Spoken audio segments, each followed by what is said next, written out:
Halo teman-teman, balik lagi di channel Aldo Tampu Bolon.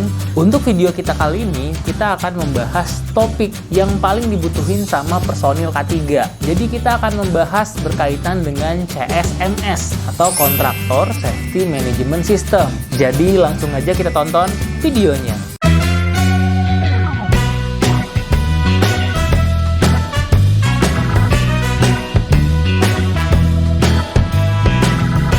Oke teman-teman, jadi kita akan coba membahas terkait dengan Kontraktor Safety Management System dengan singkat dan padat nih. Yang pertama kita bahas tentang CSMS sendiri ya. CSMS atau Kontraktor Safety Management System itu adalah suatu sistem yang komprehensif dalam pengelolaan kontraktor dengan menghubungkan sistem manajemen K3 perusahaan dengan sistem manajemen si kontraktor. Tahapan CSMS itu ada 6. Yang pertama ada risk assessment, yang kedua ada prakualifikasi, ketiga ada seleksi, keempat ada pre-job activity, kelima ada job in progress atau work in progress, dan yang keenam adalah evaluasi. Kita akan bahas masing-masing dari tahapan ini, dan juga kita akan bahas terkait dengan peran kita sebagai seorang K3 ini harus ngapain nih dalam setiap tahapan CSMS ini. Yang pertama yaitu adalah tahapan risk assessment. Tujuannya untuk apa nih tahapan risk assessment? Tujuannya adalah untuk mengetahui tingkat resiko suatu pekerjaan yang akan diserahkan kepada kontraktor, dan juga sebagai dasar menentukan kriteria kontraktor yang sesuai untuk melaksanakan pekerjaan. Tujuannya itu teman-teman.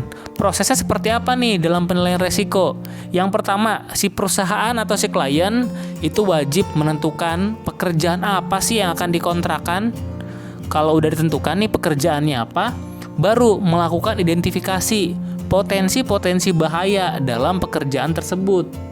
Setelah itu baru melakukan penilaian resiko.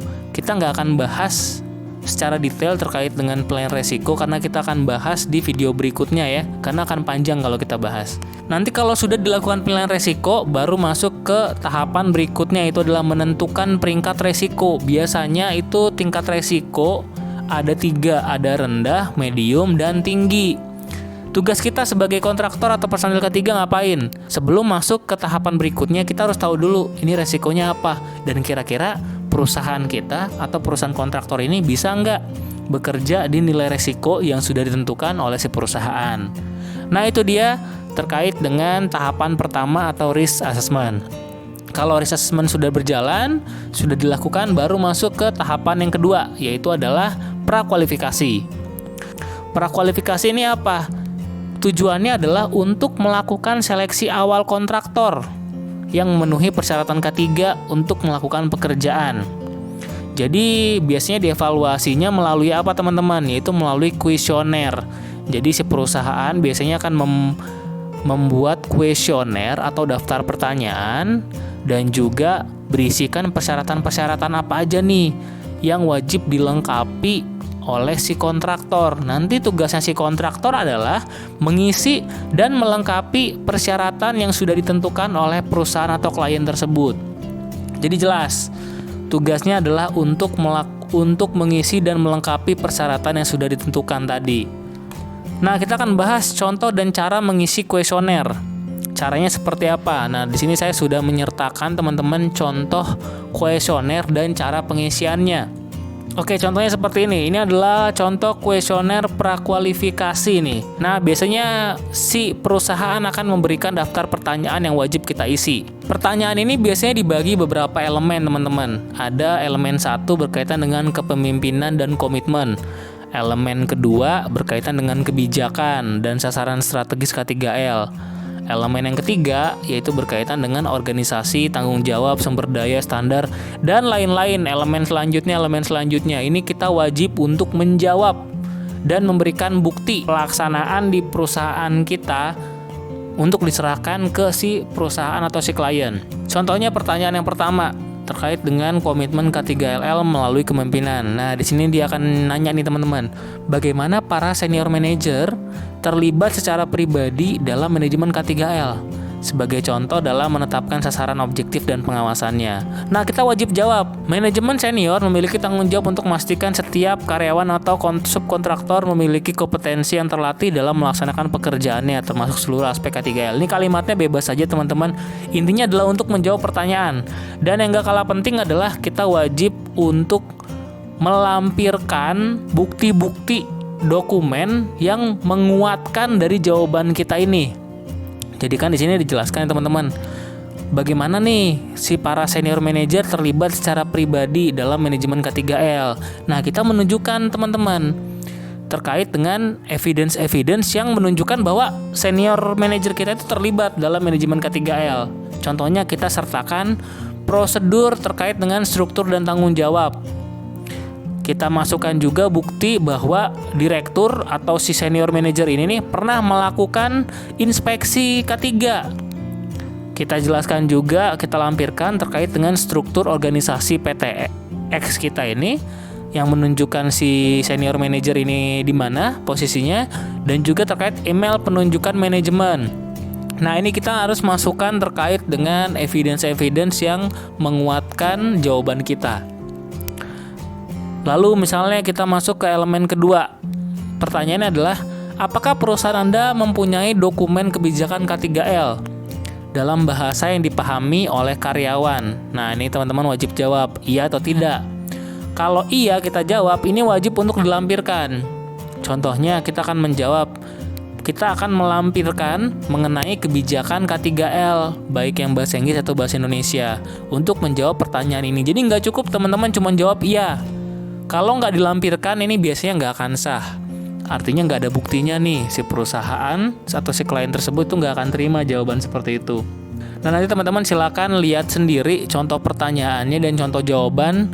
Nanti dokumen ini saya sertakan juga di link deskripsi yang bisa kalian download. Oke, kita lanjut lagi ke tahapan berikutnya, yaitu adalah tahapan seleksi. Nah, kalau udah lolos tahap prakualifikasi, masuklah mereka ke tahap seleksi. Seleksi ini tujuannya apa? Untuk memilih kontraktor yang terbaik di antara seluruh kontraktor yang mengikuti tender. Di sini pemilihan kontraktor ini berdasarkan apa? Yang paling pastinya adalah terkait dengan K3. Mana kontraktor yang memungkinkan untuk melakukan pekerjaan dengan aman? Kedua, dari faktor ekonomis, harganya yang paling murah yang mana? Kalau udah dipilih yang terbaik, nah barulah nanti ditetapkan siapa pemenangnya. Tugas kita apa nih sebagai kontraktor dan personil K3? Biasanya tugasnya kontraktor adalah memberikan penawaran secara teknis tadi terkait dengan harga, terkait dengan K3 dan persyaratan lainnya yang dipersyaratkan oleh perusahaan. Biasanya teman-teman di tahap seleksi ini perusahaan akan meminta kontraktor untuk membuat dan mengirimkan yang namanya rencana K3 atau HSE Plan, yang biasanya masih bersifat draft atau artinya masih bisa direvisi nantinya. Ini tugas kita nih untuk membuat dan mengirimkan HSE Plan. Oke, kita lanjut lagi di tahapan berikutnya. Jadi tadi di tahap seleksi, jika sudah ditentukan pemenangnya, perusahaan PTX tadi menjadi pemenang, maka akan dilanjutkan masuk ke dalam tahapan pre-job activity atau aktivitas sebelum pekerjaan.